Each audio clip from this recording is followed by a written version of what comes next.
Hi everyone, I'm here with Chad Stevens from First Call Appliance. Hi Chad. Hi everyone. Hello, hi, and we're here at a condo and Chad's coming out to look at this electric stove. I guess the surface light was on and one of the burners aren't working.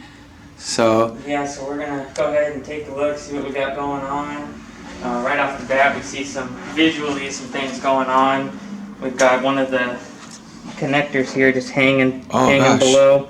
There's a good chance that's an indication of what might be going on. So we'll open it up and do a few test points and see I what we think got. someone said what, a surface light's on? Yeah, surface light's on. So we'll test each switch and each burner and see what's the cause of it.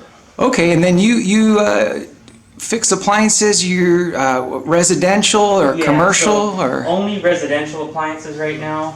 Commercial appliances do require a different license, but all residential appliances, washers, dryers, refrigerators, microwaves, and one notable thing is that we do sealed system work. So anything to do with refrigeration on the low pressure systems, refrigerators, window ACs, I can do all of that as long as it's within that residential spectrum.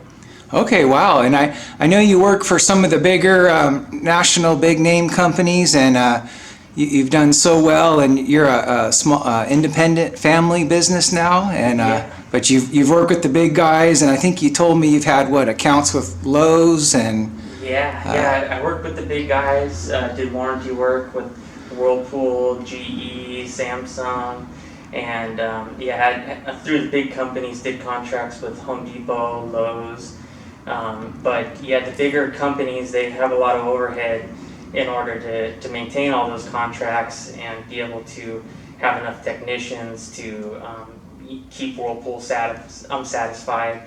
And so I decided to go out on my own, and ever since then it's been great. I've stayed busy, and being that I'm on my own, I don't have nearly the overhead they do, so I can charge much less.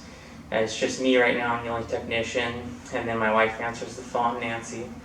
And right now we're just gonna keep it small, keep it family operated, and keep the costs down.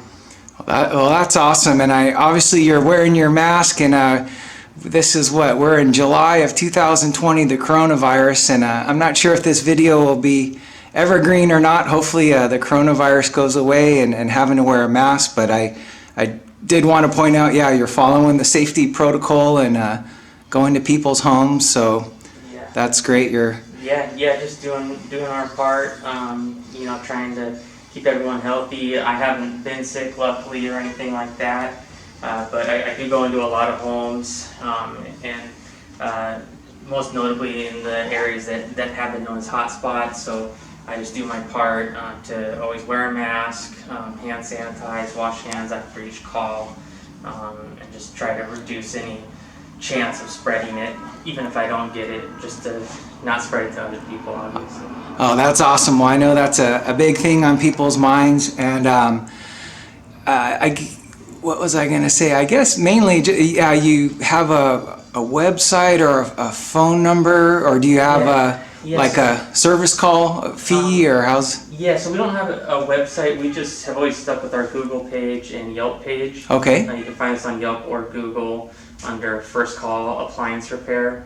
We charge a $65 service call to diagnose any issues like this one. Mm-hmm. But the service call does go towards the repair. So some companies will actually charge you the service call just to come out, and then on top of that, they charge you the repair cost. Oh, wow.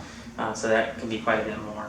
And as far as time frame, we're usually pretty available. Right now, with everything going on and everyone home, it's been really busy.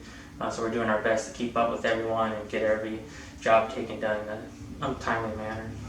Well, great. Thank you so much for sharing. And I know you got a busy schedule, so we'll let you get back to work and see what you can do on this. So sounds good. All right.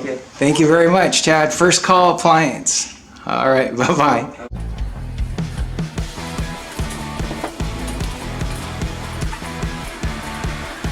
What do you have, like a multimeter here, Chad, and your? Yeah, so we're gonna test for power to this burner here. Okay. 240 volts. So we get our meter in there, and then we look for which burner we're going to do. And when you turn it on, you'll see that 240 volts on the meter. Okay. That way you know the switch is functioning, you're getting power to the element. So as long as you have a good element, it'll start heating. We just got this connector repaired, so yeah, it's getting nice and hot.